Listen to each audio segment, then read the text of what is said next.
सर्दी किंवा खोकला झाला की आपण लगेच अँटीबायोटिक गोळी घेतो का? जर तुमचं हे उत्तर हो असेल तर हा व्हिडिओ शेवटपर्यंत नक्की पहा.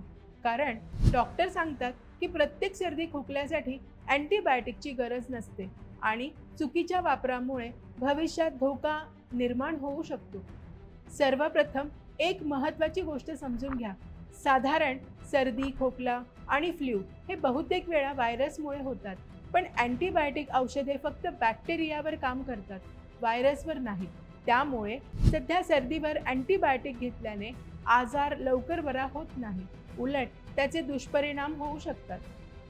अनेक जण मेडिकलमधून स्वतःच अँटीबायोटिक आणून घेतात किंवा घरात उरलेल्या गोळ्या पुन्हा वापरतात. पण तज्ज्ञांच्या मते ही सवय धोकादायक आहे. कारण वारंवार आणि विनाकारण अँटीबायोटिक घेतल्यास शरीरातील चांगले बॅक्टेरिया नष्ट होऊ शकतात, पचनाच्या तक्रारी वाढू शकतात. सर्वात मोठं म्हणजे अँटीबायोटिक रेझिस्टन्स म्हणजेच औषधांचा परिणाम कमी होण्याचा धोका वाढतो. पुढे खरंच गंभीर बॅक्टेरियल संसर्ग झाला तर तीच औषधे प्रभावी ठरणार नाहीत. मग सर्दी झाली तर काय करायचं?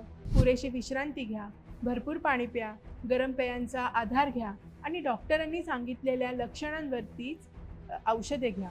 पण ताप अनेक दिवस टिकत असेल, श्वास घेण्यास त्रास होत असेल किंवा डॉक्टरांना बॅक्टेरियाचा संसर्ग असल्याचा संशय आला तरच अँटीबायोटिकची गरज पडू शकते.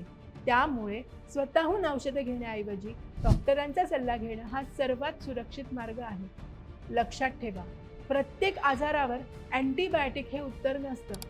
योग्य वेळी, योग्य कारणासाठी आणि डॉक्टरांच्या सल्ल्यानेच अँटीबायोटिक घ्या. कारण आज केलेली छोटी चूक उद्या मोठं आरोग्य समस्या ठरू शकते. तुम्ही सर्दी खोकला झाला की लगेच अँटीबायोटिक घेता का, की आधी डॉक्टरांचा सल्ला घेता? तुमचं मत कमेंटमध्ये नक्की सांगा.